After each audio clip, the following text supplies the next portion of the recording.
ತ್ರಿವರ್ಣ ಬುಲೆಟಿನ್ಗೆ ಸ್ವಾಗತ. ನಾನು ಪವಿತ್ರ ಗೌಡ.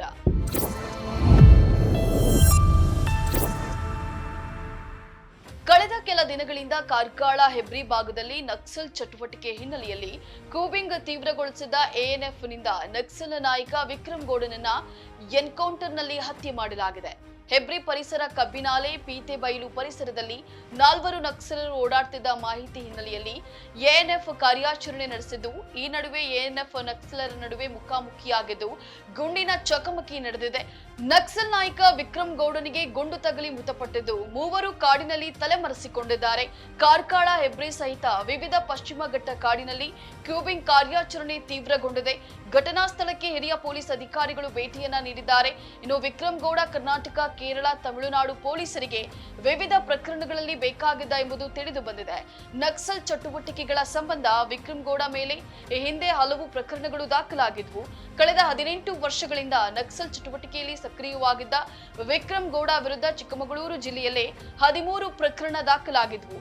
ಕರ್ನಾಟಕ, ತಮಿಳುನಾಡು, ಕೇರಳದ ರಾಜ್ಯದಲ್ಲಿ 50ಕ್ಕೂ ಹೆಚ್ಚು ಕೇಸ್ ದಾಖಲಾಗಿದ್ವು. ಮಹಾರಾಷ್ಟ್ರದ ಪಾಲ್ಘರ್ ಜಿಲ್ಲೆಯ ವಿರಾರ್ನಲ್ಲಿ ಬಿಜೆಪಿ ಪ್ರಧಾನ ಕಾರ್ಯದರ್ಶಿ ಮಾಜಿ ಸಚಿವ ವಿನೋದ್ ತಾವ್ಡೆ ಮತದಾರರಿಗೆ ಹಣ ಹಂಚಿರುವ ಆರೋಪ ಕೇಳಿ ಬಂದಿದ್ದು, ಈ ಕುರಿತು ವಿಡಿಯೋ ವೈರಲ್ ಆಗಿದೆ.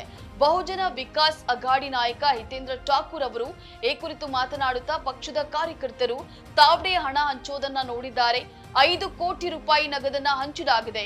ನಾವು ಡೈರಿಗಳನ್ನ ವಶಪಡಿಸಿಕೊಂಡಿದ್ದೇವೆ. ತಾವ್ಡೆ ಅವರು ನನಗೆ 25 ಬಾರಿ ಕರೆ ಮಾಡಿ ಕ್ಷಮೆ ಯಾಚಿಸಿದ್ದಾರೆ. ಚುನಾವಣಾ ಆಯೋಗ, ಪೊಲೀಸರು ಅವರ ವಿರುದ್ಧ ಕ್ರಮ ತೆಗೆದುಕೊಳ್ಳಬೇಕೆಂದು ಹಿತೇಂದ್ರ ಠಾಕೂರ್ ಆಗ್ರಹಿಸಿದ್ದಾರೆ. ಬಿಜೆಪಿ ರಾಷ್ಟ್ರೀಯ ಪ್ರಧಾನ ಕಾರ್ಯದರ್ಶಿ ವಿನೋದ್ ತಾವ್ಡೆ ಮಹಾರಾಷ್ಟ್ರದ ಹೋಟೆಲ್ ಒಂದರಲ್ಲಿ ಹಣ ಹಂಚ್ತಾ ಇದ್ರು. ವಿನೋದ್ ತಾವ್ಡೆ ಬ್ಯಾಗ್ನಲ್ಲಿ ಹಣ ತುಂಬಿಕೊಂಡು ಅಲ್ಲಿಗೆ ಜನರನ್ನ ಕರೆಸಿ ಹಣ ಹಂಚ್ತಾ ಇದ್ರು ಎಂದು ಬಹುಜನ ವಿಕಾಸ್ ಅಘಡಿ ಆರೋಪಿಸಿದೆ.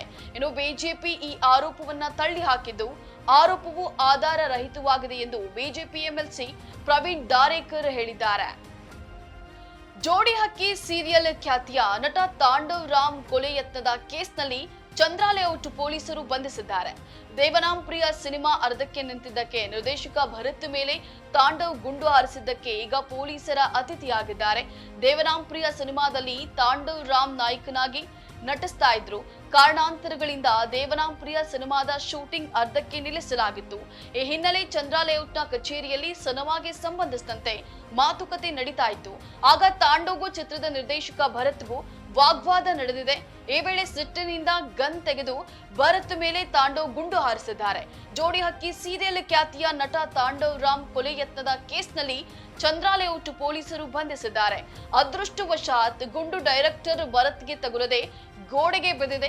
ಇದೀಗ ಭರತ್ ದೂರಿನ ಮೇರೆಗೆ ನಟ ತಾಂಡವ್ ಅವರನ್ನ ಚಂದ್ರ ಲೇಔಟ್ ಪೊಲೀಸರು ಬಂಧಿಸಿ ವಿಚಾರಣೆಯನ್ನ ನಡೆಸುತ್ತಿದ್ದಾರೆ. ಇದೇ ತಿಂಗಳ ನವೆಂಬರ್ 26ಕ್ಕೆ ಮಹಾರಾಷ್ಟ್ರ ರಾಜ್ಯದ ವಿಧಾನಸಭೆಯ ಅವಧಿ ಕೊನೆಗೊಳ್ಳಲಿದೆ. ನಾಳೆ ಅಂದ್ರೆ 20ರಂದು ಪ್ರಸಕ್ತ ಸಾಲಿನ 2024 ವಿಧಾನಸಭಾ ಚುನಾವಣೆ ನಡೆಯಲಿದೆ. ಮಹಾರಾಷ್ಟ್ರ ವಿಧಾನಸಭಾ ಎಲ್ಲ ಒಟ್ಟು 288 ಸ್ಥಾನಗಳಿಗೆ ಒಂದೇ ಹಂತದಲ್ಲಿ ಮತದಾನ ಜರುಗಲಿದೆ. ಈ ಎಲ್ಲಾ ಸೀಟುಗಳ ಪೈಕಿ 234 ಸಾಮಾನ್ಯ ವರ್ಗದ ವ್ಯಾಪ್ತಿಗೆ ಬರುತ್ತದೆ. ಇನ್ನು 29 ಪರಿಶಿಷ್ಟ ಜಾತಿಗಳಿಗೆ ಮತ್ತು 25 ಪರಿಶಿಷ್ಟ ಪಂಗಡಗಳ ಕ್ಷೇತ್ರಗಳಾಗಿವೆ ಎಂದು ರಾಜ್ಯ ಚುನಾವಣಾ ಆಯೋಗದ ಅಪ್ಡೇಟ್ ವರದಿಯಲ್ಲಿ ಉಲ್ಲೇಖಿಸಲಾಗಿದೆ. ಚುನಾವಣಾ ಆಯೋಗ ಪ್ರಕಾರ ರಾಜ್ಯದಲ್ಲಿ ಈ ಬಾರಿಯ ಚುನಾವಣೆಯಲ್ಲಿ ಒಟ್ಟು 4140 ಅಭ್ಯರ್ಥಿಗಳು ಅಖಾಡದಲ್ಲಿದ್ದಾರೆ. ಆಯೋಗಕ್ಕೆ ಬರೋಬ್ಬರಿ 7078 ನಾಮಪತ್ರಗಳನ್ನು ಸಲ್ಲಿಸಲಾಗಿತ್ತು. ಇದರಲ್ಲಿ 2938 ಅಭ್ಯರ್ಥಿಗಳು ತಮ್ಮ ಉಮೇದುವಾರಿಕೆಯನ್ನ ಹಿಂತೆಗೆದುಕೊಂಡಿದ್ದಾರೆ. ಹೀಗಾಗಿ 4140 ಅಭ್ಯರ್ಥಿಗಳು ಕಣದಲ್ಲಿ ಉಳಿದಿದ್ದಾರೆ. ಇವರೆಲ್ಲ ರಾಜಕೀಯ ಭವಿಷ್ಯ ನವೆಂಬರ್ 23ರಂದು ಗೊತ್ತಾಗಲಿದೆ. ದಿಲ್ಲಿಯಲ್ಲಿ ಮಾಲಿನ್ಯದ ಮಟ್ಟವು ವಿಪರೀತ ಹೆಚ್ಚಿರುವ ಹಿನ್ನೆಲೆಯಲ್ಲಿ ಈ ಸಮಸ್ಯೆಯನ್ನ ಪರಿಹರಿಸಲು ತುರ್ತು ಸಭೆಯನ್ನ ಕರೆಯಬೇಕು ಎಂದು ಪರಿಸರ ಸಚಿವ ಗೋಪಾಲ್ ರಾಯ್ ಕೇಂದ್ರ ಸರ್ಕಾರವನ್ನ ಒತ್ತಾಯಿಸಿದ್ದಾರೆ. ಈ ವಿಷಯದಲ್ಲಿ ಮಧ್ಯಪ್ರವೇಶಿಸುವುದು ಪ್ರಧಾನಿ ನರೇಂದ್ರ ಮೋದಿ ಅವರ ನೈತಿಕ ಜವಾಬ್ದಾರಿಯಾಗಿದೆ ಎಂದು ಅಭಿಪ್ರಾಯಪಟ್ಟಿದ್ದಾರೆ.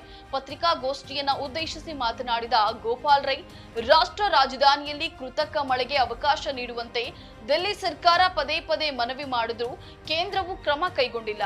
ಹಾಗಾಗಿ ಈ ಬಗ್ಗೆ ಕೇಂದ್ರ ಪರಿಸರ ಸಚಿವ ಭೂಪೇಂದರ್ ಯಾದವ್ ಅವರಿಗೆ ಮತ್ತೊಮ್ಮೆ ಪತ್ರ ಬರೆಯುವುದಾಗಿ ಹೇಳಿದ್ದಾರೆ.